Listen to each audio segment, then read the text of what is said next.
My name is Michael Albert, and I am the host of the podcast that's titled RevolutionZ.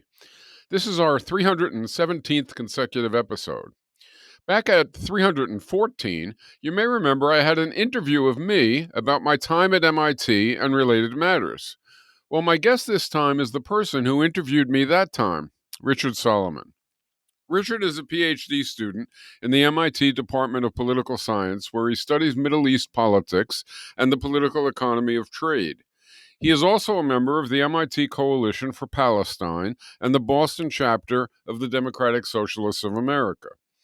Before MIT, he worked as a consular diplomat with the U.S. Department of State in Riyadh, Saudi Arabia. So, Richard, welcome to Revolution Z. Thank you very much. I'm happy to be here. Okay, to start, I guess what has been going on in MIT these past weeks? It certainly hasn't been campus life as usual. So, what has been going on?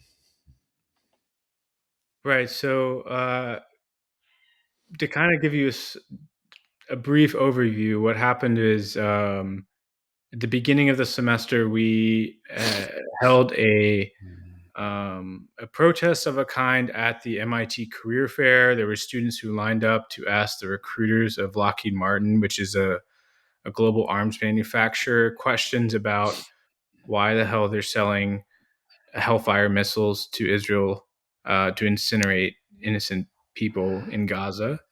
Um, and as a result of that, a number of us kind of entered the radar of MIT's administration. They've been kind of arresting students periodically for different demonstrations on campus. I think 5 students were arrested this semester. Prahlad, who is a core organizer at MIT and also an editor for Written Revolution, a campus publication, was banned from campus because he wrote an article on pacifism and the limits of pacifism in many historic national liberation movements. MIT considered that um, a, uh, a threat against the safety of students. It was completely ridiculous charges. And so we, as a community, tapped into our networks. We pushed back against this. There were petitions. This reached a few local and national media outlets. And in response, MIT backed off on that charge, but instead they tried to get Prahlad on this other charge of supposedly harassing those recruiters at the career fair. And on that basis, they suspended Prahlad for about a year until 2027. But in order to come back, he has to petition the same body that kicked him out and tell them that he's reformed and so on. He also lost the National Science Foundation funding, which is really important for doctoral students in programs like his. And so it's effectively an expulsion. There was a deadline to submit an appeal. That appeal has been sent. We gathered a lot of support. We petitioned City Hall, the city councilors in Cambridge, who have been writing to MIT officials, and there is some chance that they might haul MIT in front of the Cambridge City Council for some questioning. Um, but all this to say, this case has been on a lot of people's minds. There's also other cases for privacy reasons, I can't share the full details, but MIT has taken a very strict and punitive line against free speech, against standing up for human rights, for solidarity with oppressed people, and particularly against the genocide happening in Gaza. That Palestine exception to free speech, as it's sometimes called, is very felt at MIT. And so that's kind of on the repression side of the institute. But we are also really happy to announce uh, uh, 2 weeks ago, we released a 93-page report called MIT Science for Genocide. It lays out in precise terms the facts of the matter, that the state of Israel is not just engaged in a war or a series of war crimes. It's an organized campaign of genocide in effect and in intent. And MIT is directly complicit in that effort through its research collaborations with the Israeli military, which sponsors research on campus. This isn't solve cancer research. This is like build autonomous drone swarms that can pursue human targets more effectively using artificial intelligence. Those are the kinds of projects that the Israeli Ministry of Defense is sponsoring on campus. And we in this report go into more detail the particular PIs. Those are the heads of the laboratories that are taking the money, how much they've taken, um, who it serves, what laws and rules at MIT that it breaks. And then we also passed a resolution in the Graduate Student Council this month, which is a somewhat apolitical centrist body. You have to imagine. They passed a resolution essentially in favor of cutting all research ties with the Israeli military. So we were very proud of that. And I think we'll continue that push. We've added, I think, two more student groups to our already kind of large coalition. So now it's like 20 different student groups. These include like the Black Student Union, the Black Grad Student Association, the Jews for Collective Liberation, the Asian American Initiative, the Latino Cultural Center, a bunch of more politically engaged groups, Written Revolution, Reading for Revolution, and so on. So there's kind of a broad community and coalition at MIT, and I think we represent, maybe we're the most outspoken, and the most obvious and the most oppositional, but I think we represent kind of a broad majority will and opinion on campus. And we saw that through the Grad Student Council resolution. We also saw that earlier this year with the referenda we had in the Undergrad Association, which you were a president of. And also, the Graduate Student Union, because we have a union now, it represents the workers and the grad students who work in the labs and so on. So all of those things are happening. We're continuing to put pressure on the administration. I think right now we're still in the phase of planning out an effective strategy. On one hand, we don't want to do things that are going to get everybody suspended or expelled, and then we don't have a movement anymore.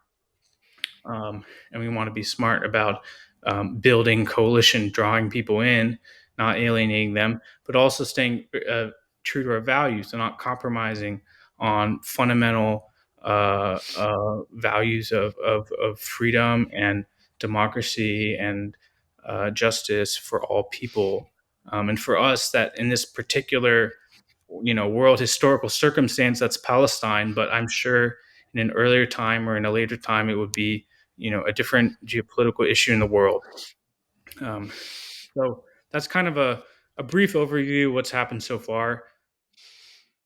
Well, it's a very good overview, I think, very helpful and instructive, but it does raise lots of questions, some of which might be impossible to say much about. I don't know, but I feel a need to ask them anyway. I mean, it's not as if you're in the difficult spot that you're talking to somebody who has a personal interest in dissent at MIT, that goes beyond most people's, I guess. And so it makes some things interesting to me that might not be interesting to others. For example, um, the response of the administration to what you're doing is incredibly surprising to me. Now, it has been 60 years, so it's sort of stupid to say it's surprising. How do you jump from 60 years ago to now and expect continuity? But in those days, MIT was grotesque in its involvement in the war in Indochina and in its general politics and so on. But the repressiveness was nothing like what you're facing, and it just didn't rise to that level.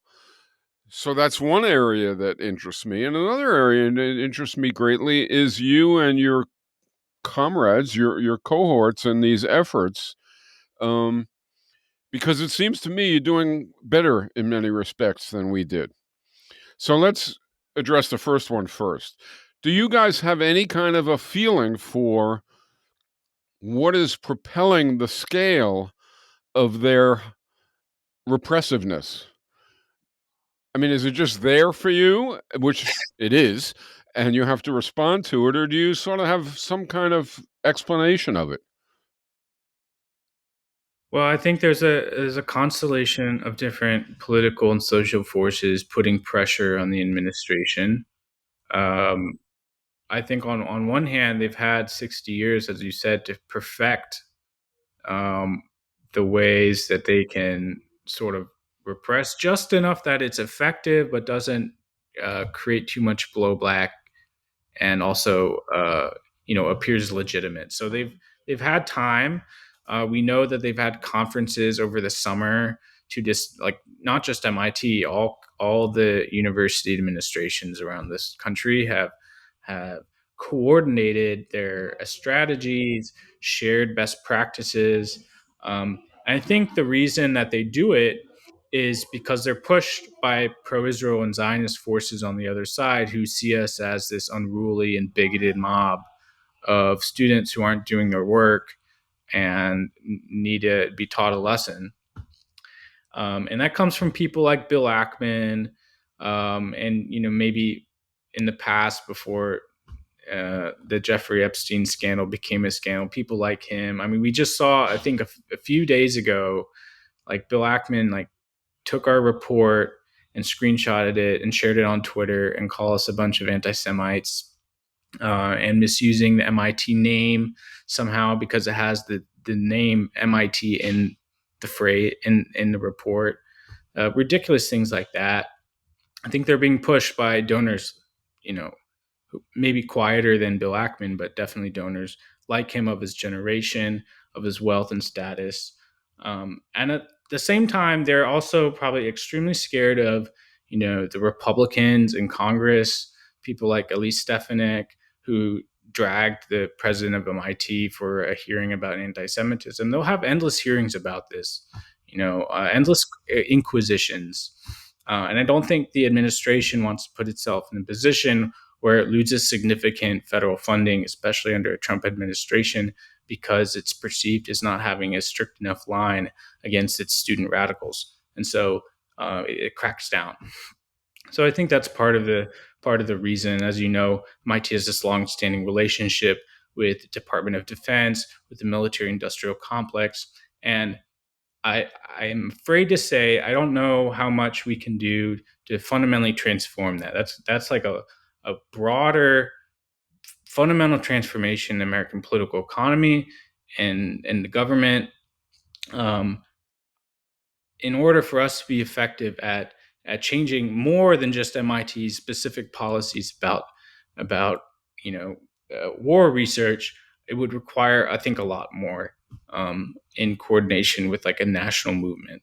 So I think in short, it's from the government, it's from the donors. There's probably also some internalized like sense of decorum that we are violating, because we don't think that killing children is an appropriate use of MIT talent and expertise, and that offends some people who What an think we should. outrageous thought. Yeah. It's- So it- I don't really know what to say about why. I'm sure there are other reasons I'm not fully aware of. I think there's also pressure from Zionist faculty and students, and this might be something that's different from uh, your days, or even during the anti-apartheid demonstrations. There weren't really as many students like ardently defending the segregation and oppression of a racial right. majority by another.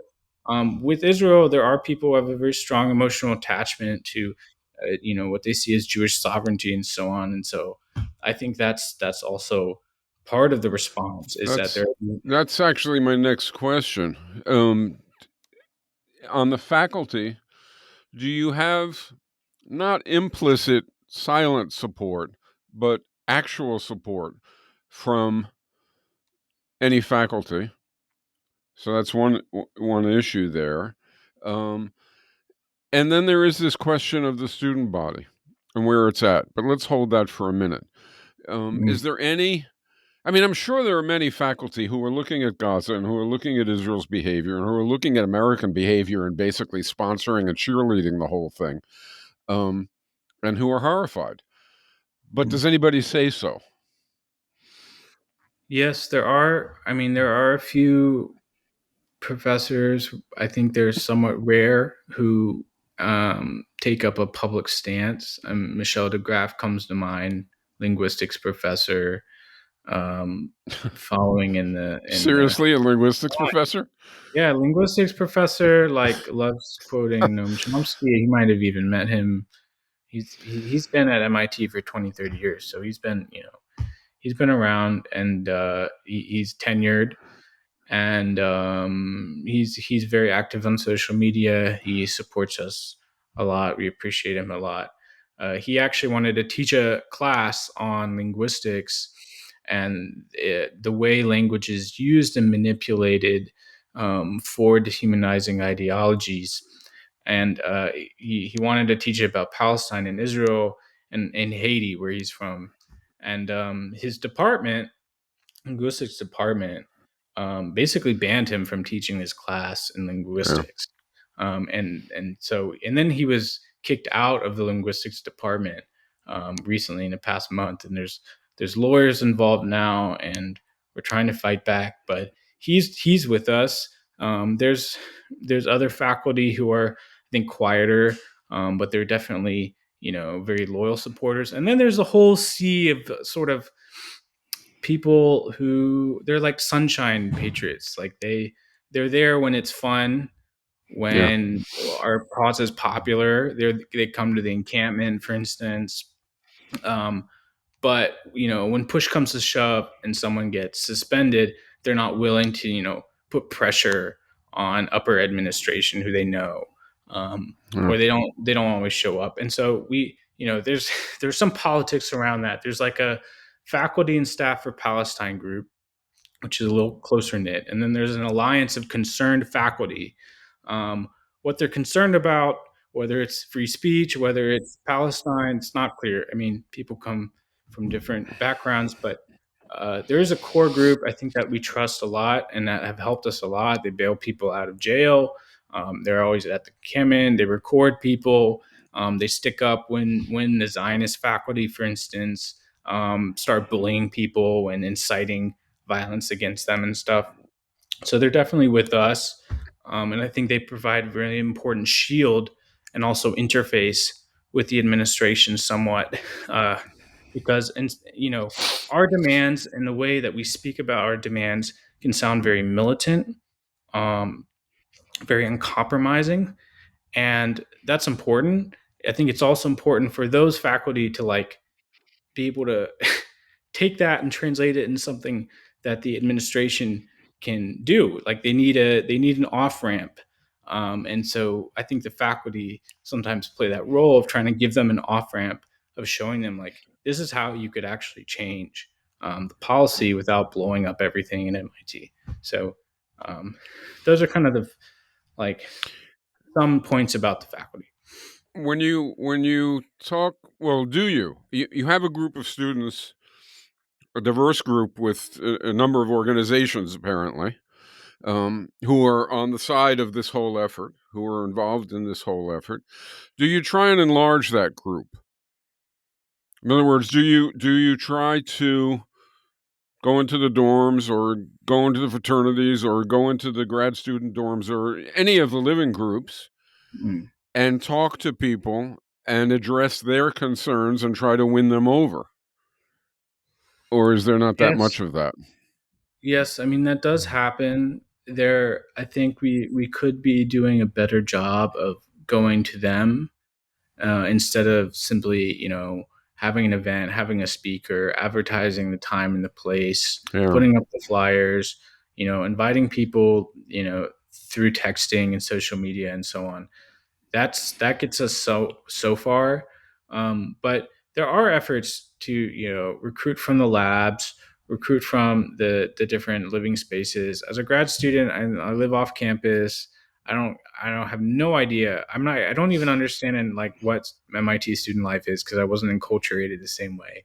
But there are definitely people who are doing that in those living communities.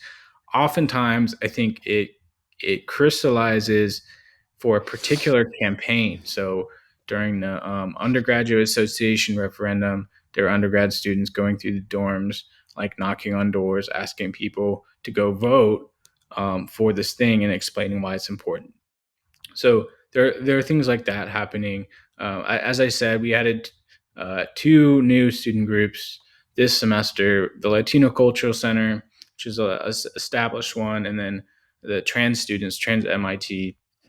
Um, I think one other as well, disability something. But anyway, like we are growing. I think I am somewhat worried on a personal level that we've saturated the base of like sympathetic supporters. And in order to draw more people in, we need to do a lot more political education and just radicalizing people, um, um, and convincing them, not just convincing people who are latently already on our side but don't know about us. Yeah. And that's I think a long struggle for student movements like ours, is to get Yeah. people on board. It's I mean, I'm not sure. It's hard to tell from everything that you're saying, and I mean, we don't obviously have that much time, but I think you have more power than you think, is what it sounds like, or maybe you're aware of it. But the trouble is that the power that you have rests in the number of students you align and the extent to which what you're doing starts to have an impact beyond the campus also. So I'm Right. wondering, is there any discussion with students at Harvard and with students at BU and so on about them taking up the same causes? Yeah, there are definitely lines of communication. They're not as formalized. We've had, you know, for instance, there are couples, like one's at Harvard, the other's at MIT, and they happen to both be involved in the same kind of political organizing. And so, as a result of that, we hear a lot about what happens at Harvard. But then, those people graduate, and then there's a little bit of a lull. But we definitely have ties with the Harvard students, with BU, with Emerson in particular.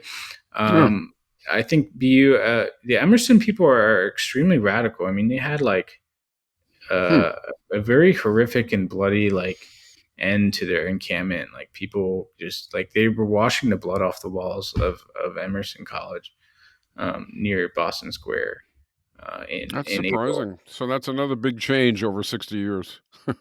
That wasn't the case 60 years ago. Uh, And then hmm. we've shared tactics and information with them. So That's this when, career yeah. for, this career for action, for instance, like some students went up into the rafters of the gym and like put a massive banner, um, Lockheed Martin kills children in Gaza, something like that. And it worked. I mean, in the sense that it drew a lot of attention. It publicly embarrassed and humiliated MIT. It threatened their sense of control. And for the most part, I think the students who did it got away with it. We haven't heard any discipline cases from that. And we also, lined up, as I said, to question the recruiters, which is the right of any student to do. They can call it a protest, but the response is that we're asking questions like anyone else. We're waiting in line. We're wasting their time. We're making them uncomfortable. And then Lockheed Martin recruiters left like 4 hours early, 3 hours early. That was a success for us. Um, and so we shared that with other schools. I think Boston University replicated that. I think a school in Pennsylvania did the same. When our principal investigators, the professors who do this research on drones that's sponsored by the Israeli military. When they go to other schools for conferences, we've alerted them, and they've been, protested and heckled and so forth. So there are these like kind of communication ties, but I think it's not as deep as it could be. I mean, you have to keep in mind most people, this is like, we're full-time students. People don't have the bandwidth for like a full-time activist job, and so it's more kind of, it's a lot of more like last minute things happening. um, but we're definitely in communication, and I think a lot of the schools look to us, into like the community that we've built and the ties we've built. For instance, with like, there's some groups like BDS Boston, the Palestinian Youth Movement, the Party for Socialism and Liberation, the DSA. These are like non-campus, non-university groups active in Boston, local organizers, and who with whom we have like deep, you know, kinship bonds, Right. and who have helped us a lot. And they come to our rallies, we go to theirs. Some of them have began targeting MIT independently of us, which is great, for different reasons, different, ties of complicity. I'll give you one example is uh, Elbit Systems, which is Israel's largest arms manufacturer. They create all these killer drones. They were involved in the massacre, the World Food Kitchen, I think it was called, massacre in November last year.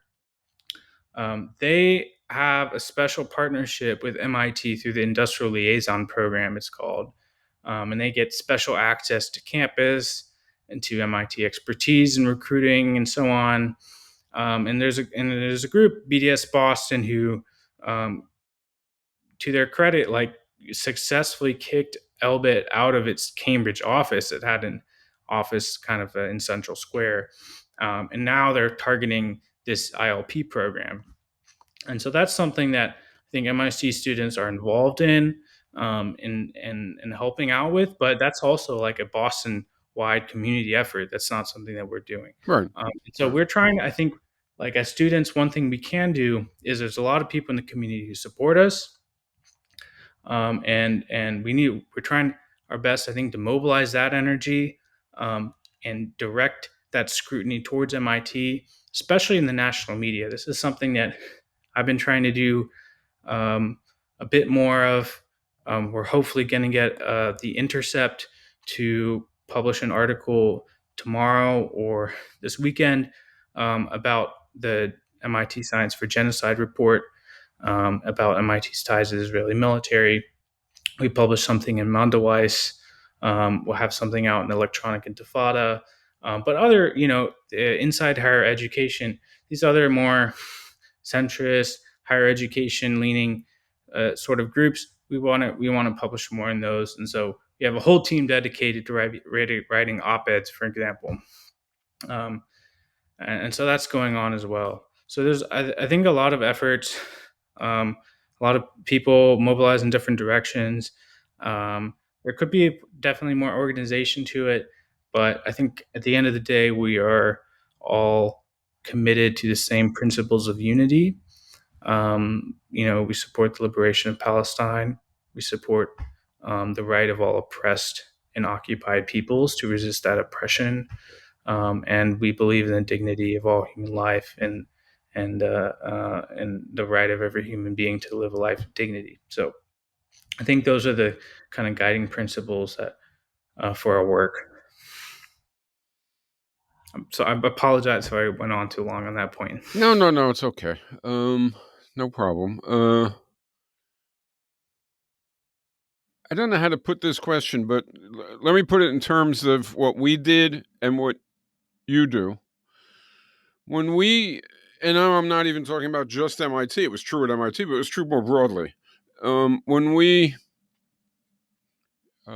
did actions, so to speak, and you've mentioned some, for the most part, and I think this has been true almost perpetually, the criteria of judgment by us of our efforts usually revolve around, did we do the thing that we were saying we were going to do? Shut down the building, occupy such and such, hold a demonstration with so and so many people, et cetera, et cetera. And it took us a long time before we realized that that criteria alone was not sufficiently, it didn't orient us sensibly.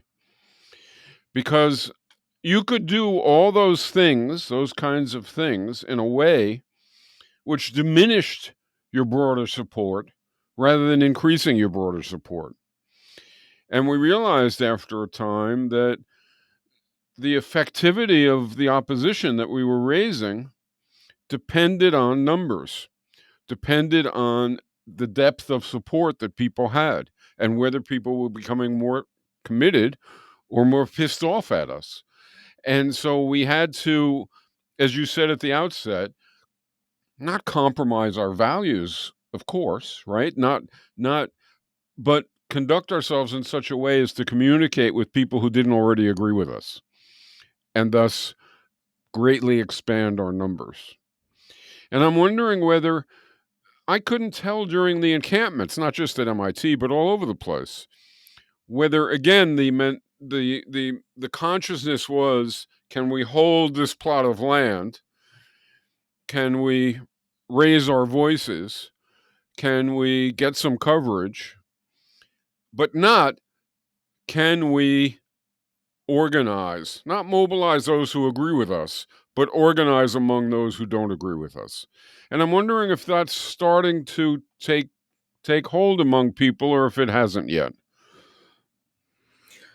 Well, I hope I was clear. it's a whole can of worms because there's this old story, and I think it happens in many contexts. And for us, it's like there's a division between these anarchist types who want to just go out and spontaneously, we call them autonomous actions, and bang some pots and pans in the hallway and distribute flyers and confront a professor about their complicity, um, and who see those kinds of actions as very important for like radicalizing us, propelling us forward, keeping us unapologetic, rending the veil of legitimacy on the administration, provoking a counter response that's so repressive that it radicalizes more supporters.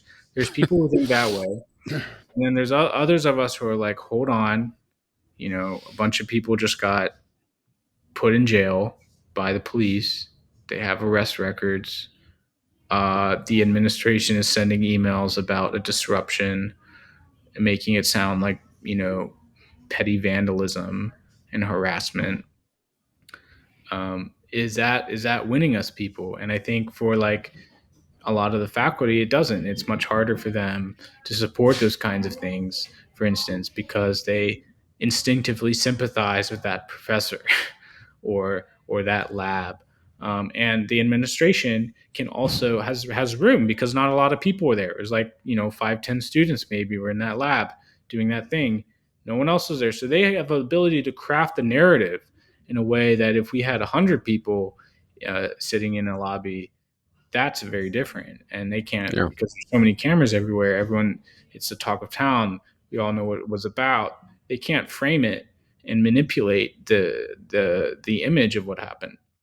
And so I think I fall more on that latter side, where I'm very worried that we're not doing enough to recruit from liberal people, from people who profess that they believe in, constitutional rights and freedoms and so on, who hate Donald Trump.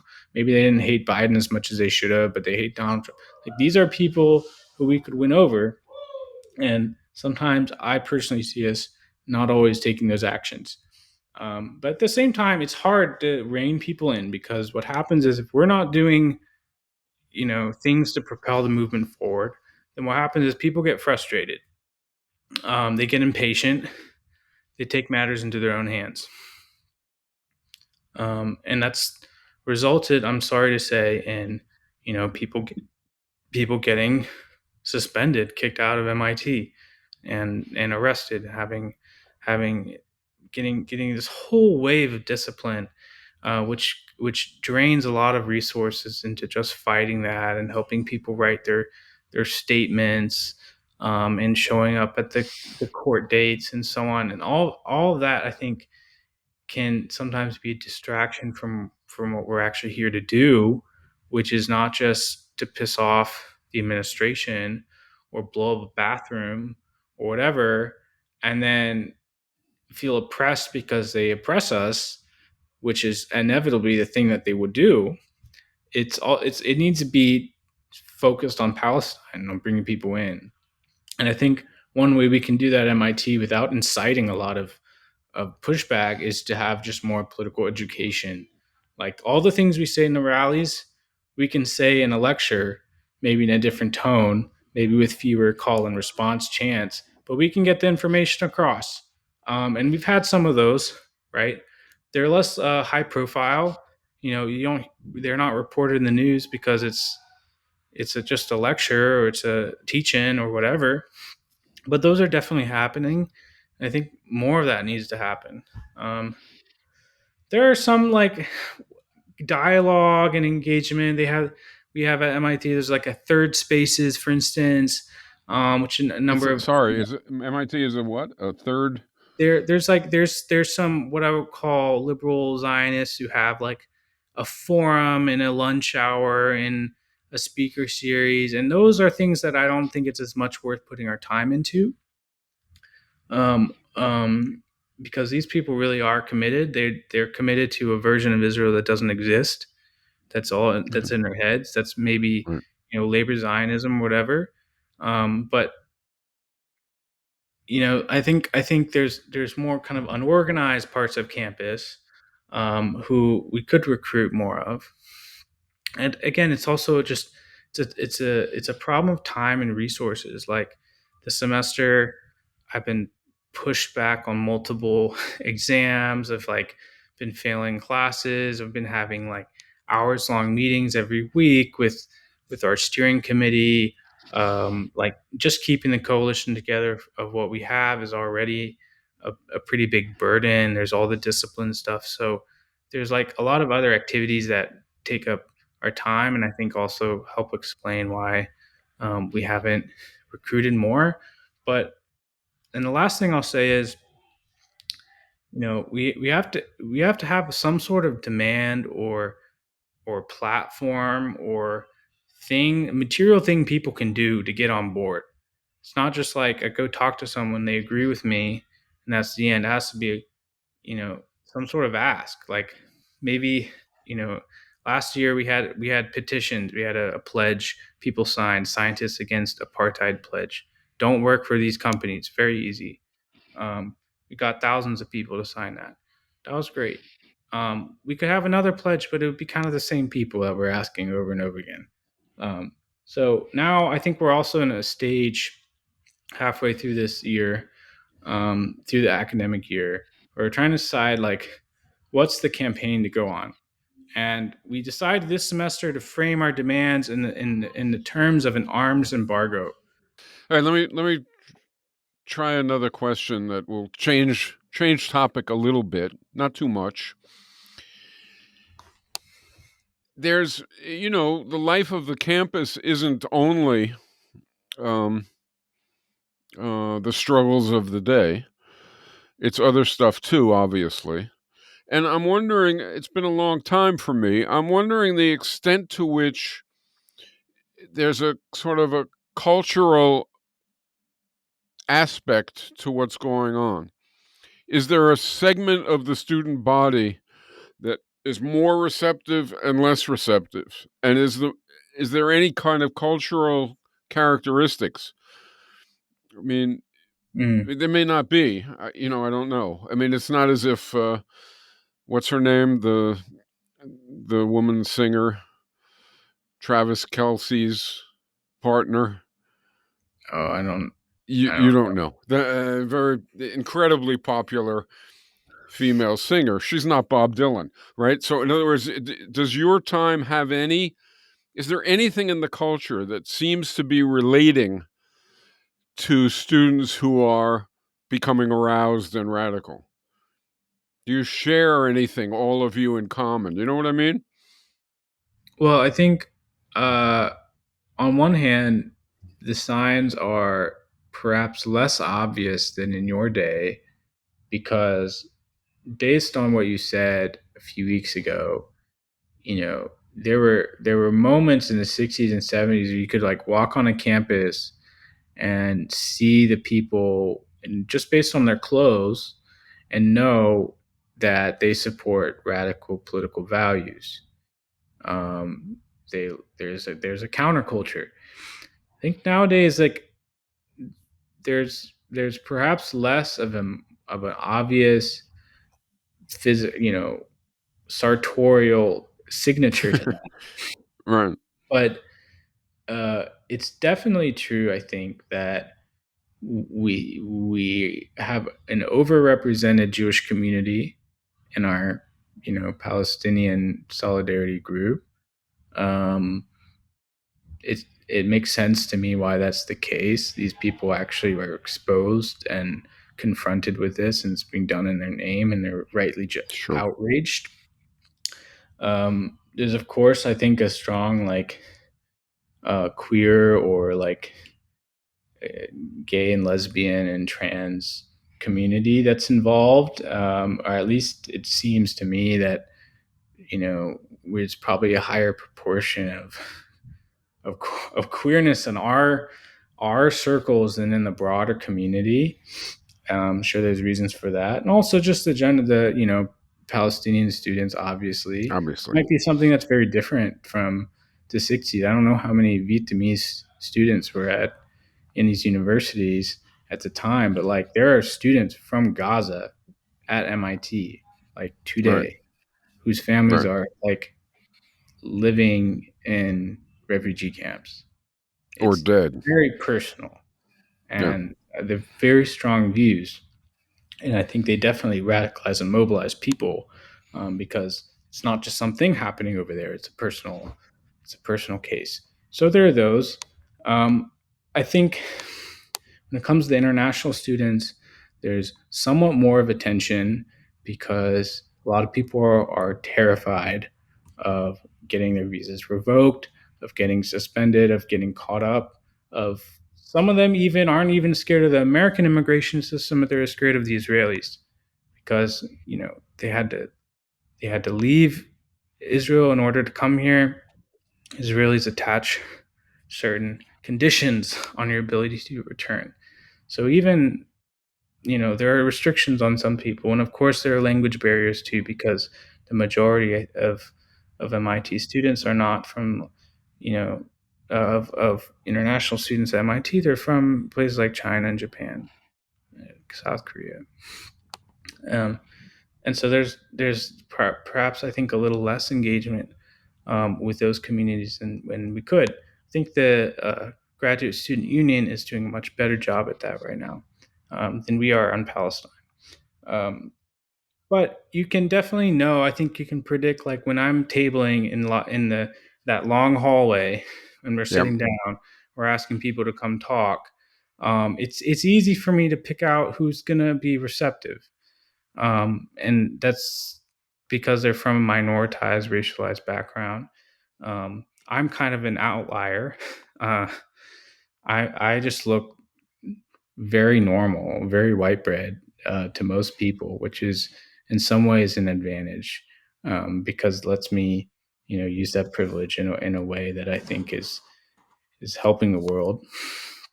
Um, so there is some of that. I think there's a culture, there's a life, there's a community. There are people who hang out at the same parties, invite each other over for, you know, potluck dinners and so on. Um, and there's some fun that we have, but I think for the most part, like I'm in political science, I would never meet any of the people who do actual science if not for these kinds of spaces. Like I I'm sorry to say, like I would never like interact with like a nuclear physicist or a PhD student in the physics department if it were not for these channels. So I think it does like sort of bring us together. But what brings us together is ultimately not that like we're super great friends and we'll stay that way forever, but that we support this cause, and that's what it means a lot to us. And I think in some ways, like building the friendships comes more organically when there's like this more important goal you're reaching for. Um, Right. Right. All right. Well, I noticed when I did your bio that you also, not only are you studying political science, I hesitate to even ask what the political science department is like. It's probably not quite as bad as when Ithiel Poole and Lucian Pai, I don't know whether you know who these people are. One of them had a villa in Saigon to interrogate prisoners. I mean, so we had some pretty bad stuff, but I can't imagine that it's too progressive. But it's probably not pro-Trump either. Am I no, wrong? It's no, not, the right? department's more middle of the road.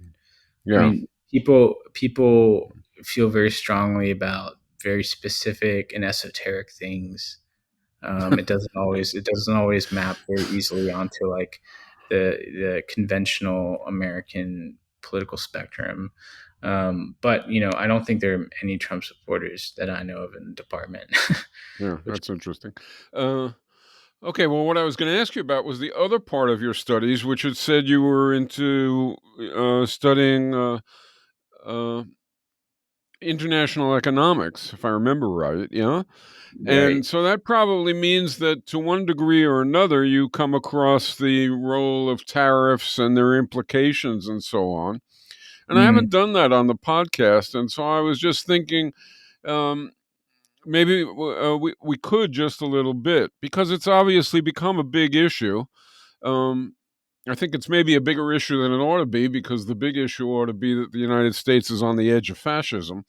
But we'll set that aside for a minute and um, and ask you about tariffs.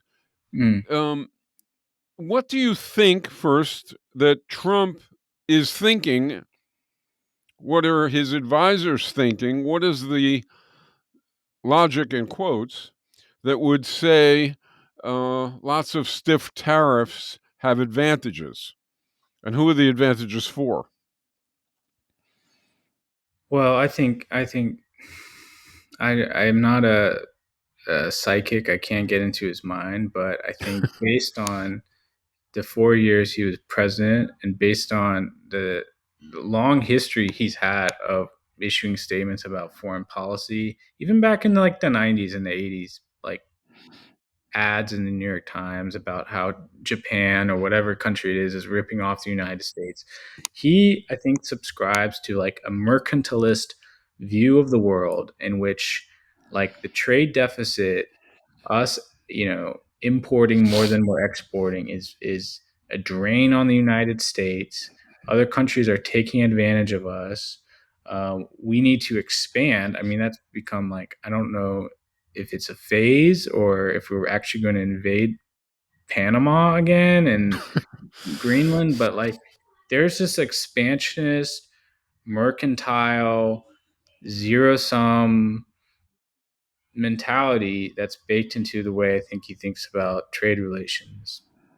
And it's very simplistic. I mean, the trade war that he provoked unilaterally against China, like, cost a lot of people a lot of money, capitalists, not people like me, like Yeah, farmers, financiers, like people in manufacturing, because these like global value chains now are just so widespread that any sort of like tariffs or putting metaphorical rocks in the harbors disrupts American business to the same or even greater degree than it disrupts the Chinese.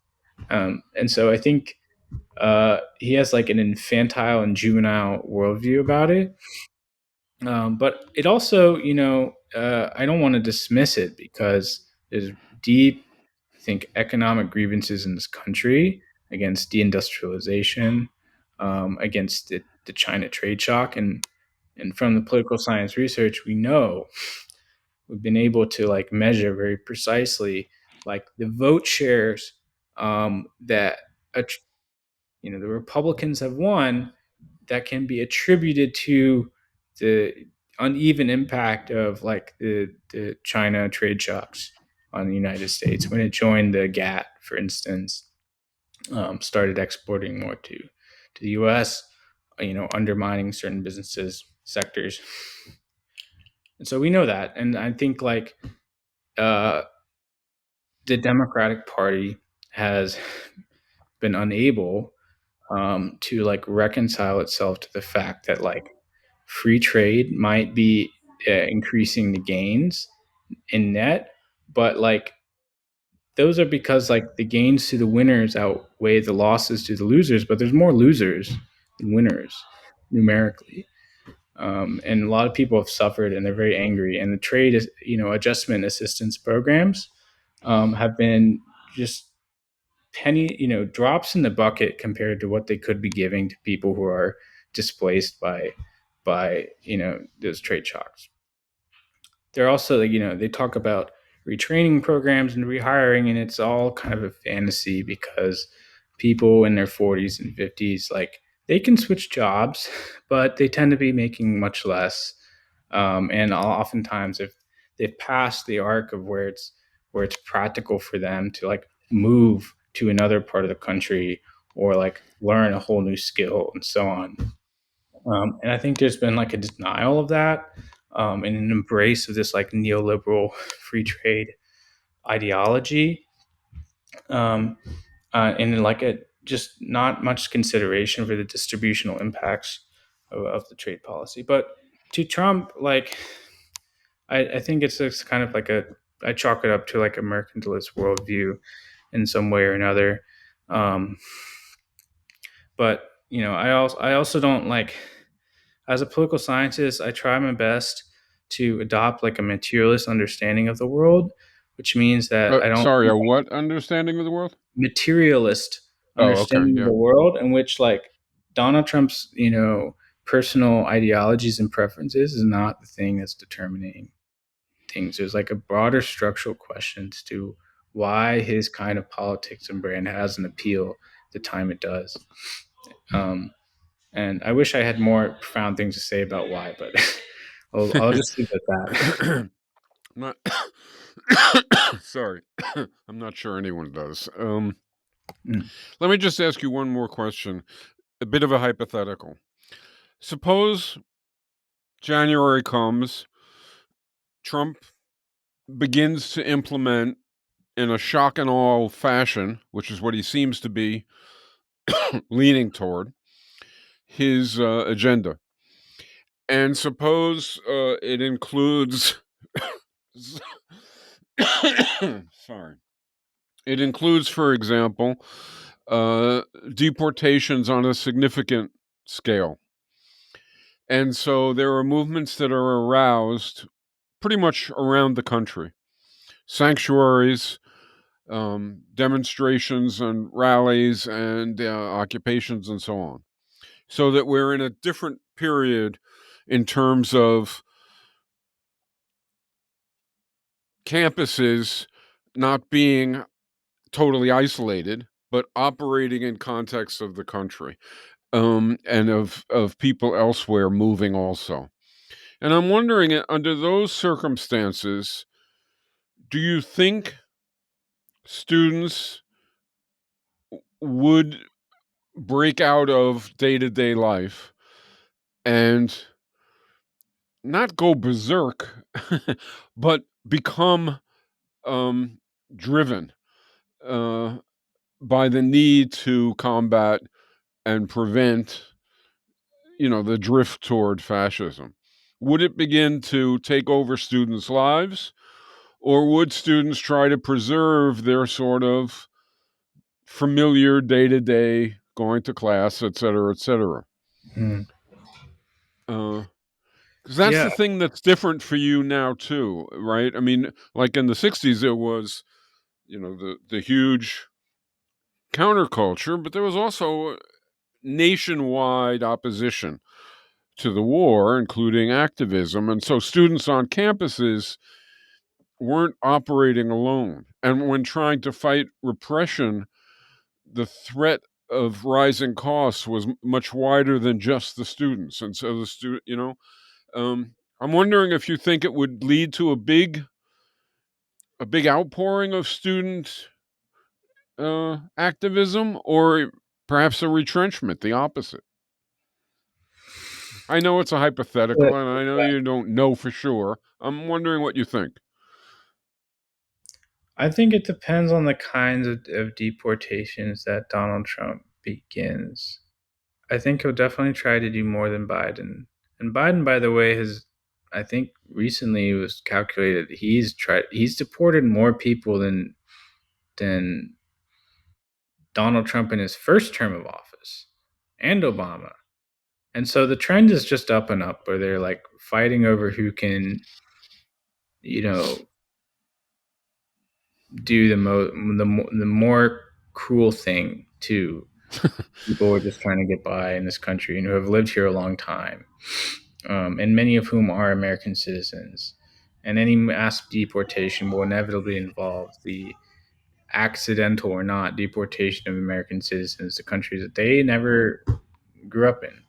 So I think if Donald Trump goes after undocumented immigrants, particularly in uh, like the labor markets where Americans, you know, nativists see themselves as in competition with.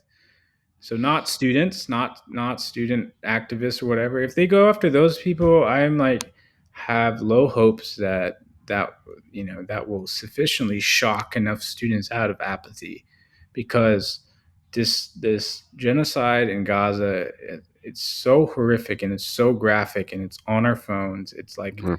cannot miss it on Instagram. There's just slaughtered children everywhere, blood everywhere, and yet there's still so much moral apathy. And so I don't know if that's going to change. But if they, for instance, start going after people's friends and families, and there are students on campus who are getting deported because they're Chinese, or because they stand with us and they stand with Palestine, that I think might be a different story, because those are personal connections, and then people feel like their campuses are being attacked. It's not just happening to construction workers; it's happening to them. And I think at that point, maybe there'll be a stronger kind of pushback. Um, I sort of see that as like one of the differences between our time and yours, is because in your time there are literally people getting drafted to go fight in a horrific war, um, and there's students, and there's like sanctuaries being held on the campuses for like people fleeing the draft. That like the war in Gaza hasn't involved any American conscription. And so I think if it's something more personal or direct to student bodies, perhaps they would radicalize more. I think our coalition, the progressives and radical students who are already there, we're totally going to mobilize. I'm sure we won't abandon our focus on Palestine, but we'll definitely start like agitating Right. against the deportations of students. And we see this in the union. So our union is thinking deeply about this issue right now, and the levers they can pull going on strike and so on, if it comes to pass, something like that. I know I said that was going to be the last question, but now I have one more that I want to ask. You describe eloquently, I think, and without getting too angry, although I would have understood if you got angry, um, that you're walking amidst lots and lots of students who are apathetic in the face of genocide. I mean, literally. And it isn't even just that they're apathetic in the face of genocide that they can hide from. and that they can make believe isn't there. It's there, and people know it's there. And I mean, that's And the way Vietnam got after a while, but it took quite a while. But now it's just in everyone's face, partly because of Israeli approach to it, which is that they don't even bother trying to hide anything; they brag about it. But so that's part of the reason. And what I'm wondering is the question I have is it's delicate. Have you spoken with students for whom that's the case? In other words, have you spent time talking to maybe a friend or maybe somebody who's a classmate or some whatever, right? You're having lunch with some whatever it is where that comes up and they have to say something. And I'm mm, wondering what do they say? yes, I have had those discussions, and I'll give you an example. Was when I was trying to recruit students to vote for this resolution, an arms embargo resolution, essentially a boycott, divestment, sanctions resolution in the graduate student council. There was like a member of the exec board. Uh, I think he's international student, maybe Chinese. I was talking with him. His name's Vince, and he was like, "Richard, I'm just gonna be honest with you. I don't care about Israel, and I don't care about Palestine. I don't care about politics. I only care about polymers. But I, I respect your passion, and I like it when people do things they're passionate about. So I'll support you." And I was like, "Word, okay." I mean, that's not It's you not what you got were the looking for, answer, right? but not you did it the wrong way, kind of. So I think, like, I've definitely I try to sometimes have some projective empathy and consider what I was like, and not be arrogant and condescending and judgmental, because I Right, think that's right. one of the vices of of, of left wing spaces sometimes, is that people see us as judgmental. Um, and for him, I mean, it's just, I think it's a matter of walking with someone and trying to show them over time, building a relationship, and not just like charging into their life and asking them to sign some petition and bombarding them with a bunch of graphic images and then just leaving. Um, I think it has to be building more personal connections. And unfortunately, like in this era of social media, like a lot of civic life, I think, is broken down, and it's difficult to do that. But that, I think, is like People don't even know how anymore, I guess. And in some real level, it's I mean, it's always bad at MIT, but it's probably worse than it was. I yeah, mean, we faced the same thing, and it got to the point where I mean, it sounds instrumentalist and a little bit Machiavellian, but we sat around and identified people who we thought would open the doors to other people. And we went after those people and we befriended them and, talked with them and tried to be empathetic. And some people were better at it and some people were worse at it. But it was part of what worked. Because you're right. If all you do is throw things at people, and I don't mean rocks, I mean, throw, sign this, do that, but there's no empathy and there's no discussion and there's no sense of trust and there's no communication, it's not going to get far. Um, yeah. And I think and there's just there's a temptation to like just belittle people who yeah, are not involved. And I yeah, remember in a meeting a few weeks ago, we're talking about having, a people's trial, and you put MIT on trial and so on. And he suggests, like, what if there's a part of the trial where we actually talk about the crimes happening in Palestine, not just MIT's complicity, but why it's a genocide and not just a war. right. Why is Amnesty International and Human Rights Watch, and why are they releasing these like massive reports about genocide? And someone was like, well, if people don't know it's a genocide by now, they're a fucking idiot. And my opinion is that, like, maybe, but that's our role, is to teach them and to Yeah, tell them about what we care about. And if we're not doing that, then we're just like sitting around in a little radical club and talking about how much better we are and more enlightened, but we're not changing anything. And so, I Well, don't know, that's one of my pet peeves and frustrations. for I'm what sure. it's worth, I think you're right. Uh, and not only do I think you're right, but I think those insights are a good deal more important than most of the stuff that people do focus on. Um, you don't need the fourth decimal point of pain.